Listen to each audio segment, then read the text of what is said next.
நண்பர்களே, நம்ம ரீபெயிண்டிங் ஒர்க்காக இருந்தாலும் சரி அல்லது புது பில்டிங் ஒர்க்காக இருந்தாலும் சரி, ஏர் கிராக்லாம் இருந்துச்சுன்னா அதை எப்படி சரி செய்யணும்னு பார்த்தீங்கன்னா, அதாவது பார்த்தீங்கன்னா ஏர் கிராக் வந்து பார்த்தோன்னா அப்படியே நூல் மாதிரி தெரிஞ்சா, கேஃபே இல்லாமல் நூல் மாதிரி தெரிஞ்சா அதெல்லாம் வந்து பார்த்தீங்கன்னா பெயிண்டிங்லேயே வந்து மறைஞ்சிரும். இப்போ இந்த மாதிரி கிட்ட வந்து பார்த்தீங்கன்னா எந்த ஒரு டேமேஜ் ஆகாது, நம்ம அப்படியே வந்து பெயிண்டிங் பண்ணிக்கலாம். அதுவே இதில் வந்து பார்த்தீங்கன்னா சின்ன சின்னதாக எறும்பு போகிற அளவுக்கு கேப் இருந்துச்சுன்னா நம்ம அப்படியே வந்து பெயிண்டிங் பண்ணணும். அது வந்து பார்த்தோன்னா அப்படியே வந்து அந்த இடத்துல வந்து பார்த்தீங்கன்னா பெயிண்ட் உறிஞ்சி வந்துடும், பேத்துட்டு வந்துடும். அதுக்கு நம்ம என்ன செய்யணும்னு பார்த்தீங்கன்னா கொஞ்சமாவது இந்த மாதிரி உடச்சி எடுத்துடணும். எதுக்காக நான் உடச்சி எடுக்க சொல்கிறேன்னு பார்த்தீங்கன்னா, அந்த ஏர் கிராக் வரும்போதுலாம் அந்த சைடில் இருக்கிற அந்த சிமெண்ட்லாம் பார்த்தீங்கன்னா லூஸாக இருக்கும். அது உதிர்ந்து கீழே உயர் மாதிரி தான் இருக்கும். நம்ம அதுக்கு மேலே அப்படியே பெயிண்ட் அடிச்சாலும் அதுக்கு மேலே அப்படியே பட்டி பேக்கிங் பண்ணிட்டு பெயிண்டிங் பண்ணாலும் அது 2 நாள் 3 நாளுக்கு பார்த்தீங்கன்னா அந்த இடத்துல அழகாக அப்படியே உப்பிக்கிட்டு வந்துடும், பேத்துட்டு வந்துடும். நம்ம அதனால் என்ன செய்யணும் பார்த்தீங்கன்னா, அந்த ஓரம் பாட்டில் இருக்கிற அந்த சிமெண்ட் லேசாக கட்டலாம் சுரண்டி எடுத்துகிட்டு இந்த மாதிரி தட்டி எடுத்துகிட்டு நல்லா கீறி பெருசாக பண்ணிவிட்டு அதுக்கப்புறம் நம்ம அதுக்குள்ள வந்து பார்த்தீங்கன்னா பட்டியோ அல்லது கிராக்ஸிலோ வச்சு பேக்கிங் பண்ணிவிட்டு பெயிண்டிங் பண்ணும்போது நம்மளுக்கு அந்த ஏர் கிராக் வந்து மீண்டு வரதுக்கான வாய்ப்பு இருக்காது. நண்பர்களே, ஜெயா பிரீமியம் பெயிண்ட் ப்ரஷ் வந்து பார்த்தீங்கன்னா திண்டுக்கல்லில் வாங்கி பயன்படுத்தணும். ஒயிட் டைமண்டுன்னு சொல்லிட்டு கொடுத்துருக்காங்க. இந்த ப்ரஷ் வந்து பாருங்கள் எந்த அளவுக்கு நீட்டாக அழகாக இருக்குது பாருங்கள். ஹேண்டிலும் செம்மையாக இருக்குது. அதே மாதிரி இதோட ரேட் வந்து பாருங்கள் 310 ரூபா கொடுத்துருக்காங்க. அதுக்கு அடுத்தது பார்த்தீங்கன்னா இதில் இருக்கிற இந்த முடி வந்து பார்த்தீங்கன்னா நல்லா நைஸாக இருக்குது.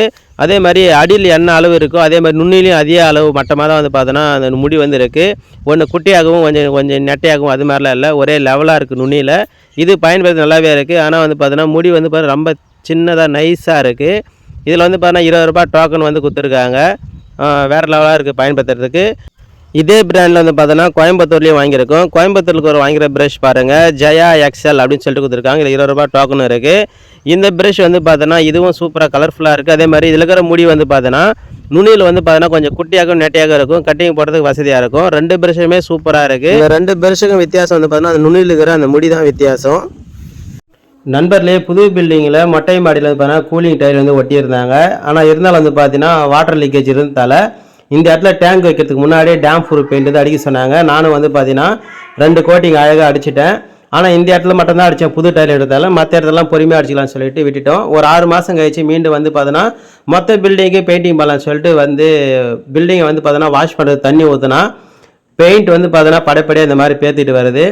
இந்த இடத்துல டேம் ப்ரூஃப் அடிக்கும் போதில் அதே பெயிண்ட் வந்து பார்த்தோன்னா இந்த படிலையும் அடித்தோம். இந்த இடத்துல டைல் ஓட்டலை, சிமெண்ட் தர.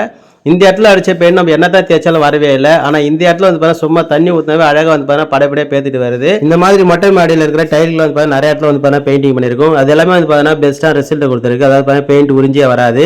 ஆனால் இந்த இடத்துல வரதுக்கான காரணம் வந்து பார்த்தா நம்ம சேனலில் வந்து பார்த்தா ஒரு பெரிய வீடியோ வந்து பார்த்தா கொடுத்துருக்கும். அந்த வீடியோட லிங்க் வந்து பார்த்தா இந்த ஃபஸ்ட்டு கமெண்ட்ல இருக்கும் அல்லது நம்ம சேனல் டிஸ்கிரிப்ஷனில் இருக்குது. நீங்கள் போயிட்டு பார்த்து உங்கள் வீட்டை வந்து பார்த்தா நீங்கள் சிறப்பாக பெயிண்டிங் பண்ணி சேஃப்டி பண்ணிக்கோங்க.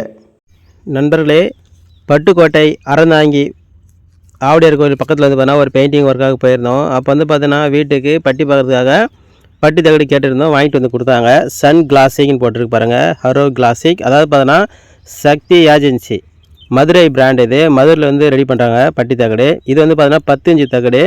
இந்த 10 இன்ச்சு தகடு ரேட் வந்து பார்த்தீங்கன்னா 180 ரூபா வந்து கொடுத்துருக்காங்க. அதுவே 8 இன்ச்சு தகடு ஒன்று காட்டுறேன் பாருங்கள். அதோட எம்ஆர்எஃப் ரேட் என்ன கொடுத்துருக்கான்னு பார்த்தீங்கன்னா 144 ரூபா வந்து கொடுத்துருக்காங்க. இந்த 2 பட்டி தகடுமே சூப்பராக வேறு லெவலாக இருக்குது. ஃபினிஷிங் மட்டும் நல்லா இருக்குது. நிறைய பேர் வந்து பார்த்தீங்கன்னா நம்ம புதுக்கோட்டை சரௌண்டில் வந்து பார்த்தா என்ன பட்டி தகடு வாங்கலாம்னு சொல்லிட்டு கேட்பீங்க. நான் வந்து அந்த சைடில் வாங்கும்போது எனக்கு இந்த தகடு தான் கிடச்சிது. பயன்படுத்தி பார்த்தேன், சூப்பராக இருக்குது. இது பட்டி தகடு வச்சு தான் நாங்கள் வந்து பார்த்தா ஒர்க் எல்லாமே முடித்தோம். நல்லாவே இருக்குது. மற்ற பிராண்ட் ஏதாவது கிடச்சாலும் உங்களுக்கு கண்டிப்பாக வந்து ஷேர் பண்ணுறேன் வீடியோ மூலிமா. நண்பர்களே, நம்ம ப்ளவுடில் வந்து பார்த்தீங்கன்னா மைக்கா ஒட்டினா டிசைன் மாதிரி உங்களுக்கு போட்டு காட்டுறேன் பாருங்கள். ஃபஸ்ட் நம்ம பேக்ரவுண்டில் ஒரு கலர் கொடுத்துடணும். அதுக்கப்புறம் வந்து பார்த்தீங்கன்னா ப்ரௌன் கலர் பெயிண்டில் வந்து பார்த்தீங்கன்னா நம்ம துணியில் தொட்டு இந்த மாதிரி ஈர்த்தா போதும், அழகாக டிசைன் வந்து வரும். இந்த டிசைன் போடும்போது நம்ம எடுத்து அடிக்கக்கூடிய பெயிண்ட் வந்து பார்த்தீங்கன்னா அந்த ஈரத்திலே வந்து நம்ம அந்த டிசைன் வந்து போடணும். கொஞ்சம் ட்ரை ஆகிட்ட பிறகு நம்ம அடித்தோம்னா அது வந்து சரியாக வராது. அதாவது பார்த்தீங்கன்னா நம்ம டிசைன் போட்ட அந்த பெயிண்ட்டை சொல்கிறேன். நம்ம ஏற்கனவே ஃபஸ்ட்டு வந்து பார்த்தீங்கன்னா 3176 இந்த நம்பர் வந்து பார்த்தீங்கன்னா ஒரு எல்லோவில் ஆரஞ்சு கலர் மாதிரி கலந்துருக்கும். இதான் பேஸ் கோட் பெயிண்ட் அடிக்கணும். அதுக்கடுத்து 8773 இந்த பெயிண்ட் வந்து பார்த்தீங்கன்னா ப்ரௌன் கலரில் இருக்கும். இந்த ப்ரௌன் கலருக்கு இந்த பெயிண்டில் வந்து பார்த்தீங்கன்னா நம்ம அந்த கிரேஸ் மாதிரி நம்ம டிசைன் வந்து போடணும். இந்த கலரில் இருக்கும். நான் இதில் தான் வந்து பார்த்தீங்கன்னா இப்போ டிசைன் வந்து போட்டிருக்கேன். உங்களுக்கு 2 விதமான பெயிண்ட்டுமே காமிச்சிருக்கோம். ஏஷியன் பெயிண்டில் தான் வாங்கி யூஸ் பண்ணுறோம், ராயல் பெயிண்ட்டு. பாருங்கள், இந்த ரைட் சைடில் பாருங்கள் அந்த ஆரஞ்சு கலர் மாதிரி ரைட்டாக எல்லோ ஷேடில் எடுத்து பாருங்கள். அதுதான் வந்து பார்த்தீங்கன்னா ஃபஸ்ட்டு பேஸ் கோட் அடிக்கணும். அதுக்கப்புறம் நம்ம ப்ரௌன் கலர் பெயிண்டில் இந்த மாதிரி டிசைன் போடணும்.